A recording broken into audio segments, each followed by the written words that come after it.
Could your introversion actually be a hidden response to past hurts? Is your extroverted persona a carefully constructed shield? What is a safe connection is the key to unlocking your truest self. Are you living from a place of choice or survival? Have you ever wondered if the labels we use to describe ourselves, introvert, extrovert, are truly accurate? What if unresolved trauma is quietly influencing how you connect with the world and with others? Humans are inherently social. From our primate relatives to our own fundamental needs, connection, bonding, and socialization aren't options. They're biological necessities for thriving. Yet many of us struggle to experience genuine connection, often due to the lingering effects of past trauma. Trauma, predominantly relational, occurs within the context of relationships. When faced with trauma, our autonomic nervous system kicks in, prioritizing safety and survival. This system constantly scans our environment, evaluating threats based on an internal database of past experiences, including ancestral memories passed down through epigenetics.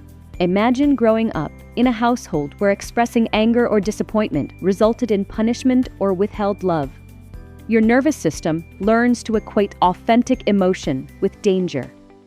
As an adult, this can manifest as unconsciously recreating those survival patterns in your current relationships. Instead of operating from a place of genuine choice, you might find yourself behaving in ways dictated by younger trauma-affected parts of yourself, constantly asking, "What do I need to do to be safe?" This survival mode obscures the true self, blurring the lines between inherent personality traits and trauma responses. Am I an introvert because that's who I am? Or because my nervous system doesn't feel safe enough to be authentically myself around others?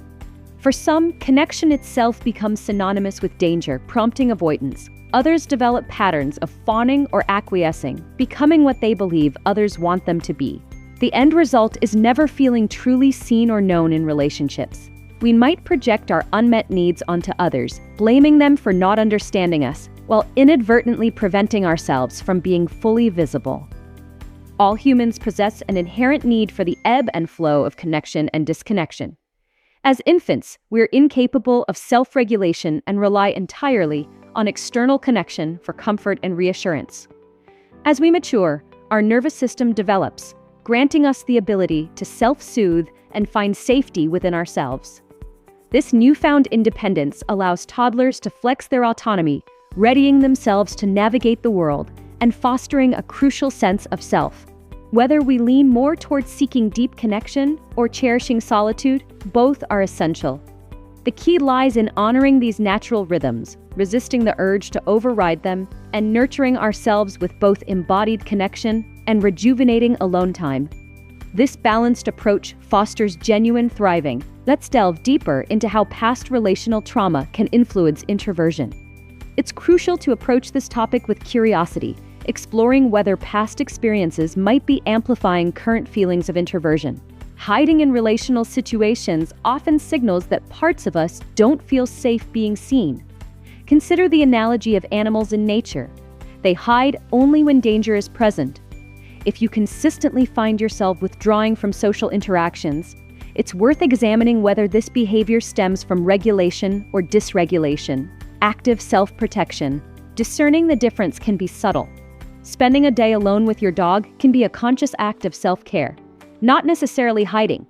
Conversely, consider attending a work conference dinner that fills you with dread. This overwhelming feeling might stem from past experiences where you were made to feel small, and this feeling triggers a younger part locked in time.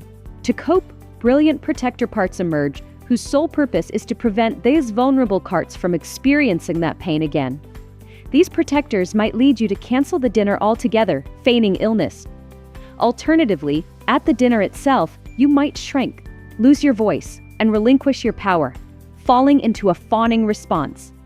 When hiding comes from dysregulation, it masks underlying self-protection mechanisms rather than your true self. Trauma can also make connection feel exhausting. The truth is, healthy connection is actually meant to be nourishing. If it drains you, one possibility is misalignment with the people you're connecting with. They might not be able to fully see you because they lack the capacity to recognize those parts within themselves. Connection can also be exhausting when past experiences have rendered it unsafe. Our nervous system can trigger a state of dysregulation or survival mode. Being in this state requires immense energy, as it necessitates suppressing our truest selves. We conceal aspects of our personality because we've been conditioned to believe that our whole selves are not acceptable. This leads to fawning, where we mold ourselves into what we think others want us to be in order to secure our safety. Fawning consumes significant energy. We might find ourselves laughing at unfunny jokes, agreeing with opinions we don't share, or pretending to like things we've never even experienced. It's a constant performance aimed at pleasing others, detracting from our ability to simply be. This performance leads to exhaustion, which can be misinterpreted as introversion. The narrative of "I can't be myself" often accompanies feelings of smallness in relationships. We might project the cause of this feeling onto others, blaming them for our inability to express our true selves. However, it's essential to ask ourselves whether this feeling resonates with experiences from our childhood or past relationships. If we were made to feel small, unvalued, or uncherished, our nervous system might be projecting these past experiences onto our present-day relationships. Our earliest experiences with intimacy often shape our expectations and interpretations of current relationships. We filter the present through the lens of the past, assuming that our feelings are solely a result of the immediate situation. It's crucial to distinguish between what truly belongs to the present moment and what stems from past wounds. A helpful exercise is to evaluate whether your reaction matches the circumstance. If you're experiencing overwhelming feelings of smallness, unworthiness, and unlovability in the presence of someone safe, your reaction might be rooted in the past. Exploring the origins of these feelings can be incredibly insightful. Given these potential challenges, it's understandable why some might instinctively fortify themselves against connection. If our system perceives connection as overwhelming, exhausting, and dangerous, we might conclude that we're simply introverted. However, it's crucial to recognize how trauma can influence our relational patterns. Diagnoses can be helpful in understanding ourselves, but clinging to them without curiosity can limit us, trapping us in self-protection mechanisms rather than living from our truth. Trauma can also contribute to avoidant attachment styles. If our system associates connection with unavailability or danger, we might construct an island of self-sufficiency, pushing others away. It's fascinating to see how various healing modalities converge in understanding the human experience. Now let's explore how trauma can influence extroversion. If you consistently find yourself being the life of the party, feeling compelled to make everyone happy and laugh, this behavior might stem from a learned role where love and safety were contingent on being a certain way for others. Perhaps you learned to cheer up a depressed parent, prioritizing their emotional state over your own. Or maybe you became the class clown to gain attention and love. While genuine extroversion is beautiful, chronic performance and overriding your true feelings can signal that your system doesn't believe it's safe to be authentically you. Instead, you adopt a protective response to ensure your survival. Many individuals with trauma histories feel a constant need to be liked and chosen. Fawning resurfaces, prioritizing belonging over authenticity. If you've experienced abandonment, rejection, or bullying, your system might vow, "never again," leading you to contort yourself to meet others' expectations. This can involve making others feel joyful through your extroverted behavior. Others might have grown up feeling unheard or chronically misattuned. These individuals may seek constant validation in relationships, telling lengthy stories to finally feel seen. This constant need for attention suggests that a younger part is yearning for recognition and validation. While it's natural to desire to be seen, a never-ending cycle of seeking validation indicates that a younger part needs your own attention and compassion. These patterns make connection feel performative. Many then get caught in a cycle of needing to constantly connect, and can experience immense discomfort and anxiety when they are alone. This suggests anxious attachment, where your system believes you're unsafe alone and need others to feel safe. The connections formed are driven by survival rather than genuine choice. Regardless of whether you identify as introverted or extroverted, the natural rhythm of needing both connection and disconnection is essential. So how do we get back to living in our truth? When we authentically express ourselves in relationships and in the world, everything begins to harmonize. Safe connection, where we can be fully seen and known, is vital for thriving. If you're wondering how to discover your true self after years of living under protective layers, know that the answers reside within you. All we have to do is remove the self-protective mechanisms that our nervous system and parts have put in place to keep us safe. They deserve gratitude for getting us this far, but our task is to show those parts and our nervous system that it's now safe to be ourselves. Regulating our nervous system is paramount. This is the vehicle through which we navigate relationships. A dysregulated nervous system, especially one shaped by unsafe relational experiences, will distort our behavior and prevent us from showing up authentically. Once you're in a regulated state, begin exploring who you truly are. Treat it like dating yourself. Approach this process with curiosity, resist external pressures, and connect with activities, experiences, and settings that spark playfulness. The key to accessing your truth lies in your regulated state. From this regulated state, consider whom you genuinely enjoy connecting with. Release self-judgment and embrace the feeling of being fully seen and accepted. This individual could be a family member, friend, or even a tree in your front yard. Notice the traits they possess that signal safety to your nervous system. Explore the types of connection that feel most supportive. For some, it might be simply being around others in a shared space, like an art class. For others, it's engaging in deep conversations about topics that intellectually stimulate you. Again, approach this exploration from a regulated state. Identify places that evoke a strong sense of safety.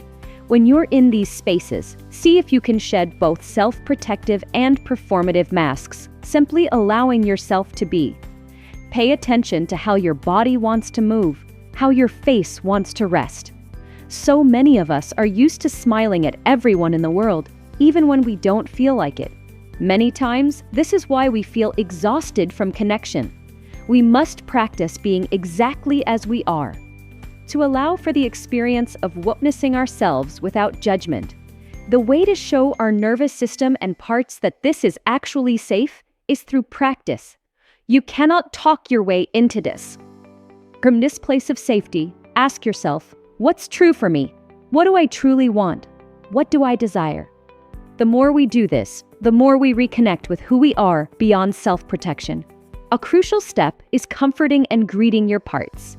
We all have vulnerable young parts that carry past wounds and feelings of abandonment or neglect. Protector parts develop to prevent those young parts from experiencing that pain again. Some of us have protector parts that present as introverted, prompting withdrawal. Others present as performative extroverts, seeking love through entertainment. The key is to anchor yourself in your adult self when you're in a regulated state. Connect with the parts of you that are scared of connection or feel unsafe being themselves. Listen to them, offer the comfort and protection they never received. When entering relational situations, anchor yourself in your adult self, reassuring the younger parts that you're there for them. It's all about risking being fully yourself. Vulnerability carries the risk of someone saying, "Your flavor of human isn't for me," which is perfectly okay. The irony is that only by leaning into this risk can a relationship become truly rewarding. And the only one who can lead that charge is our adult self.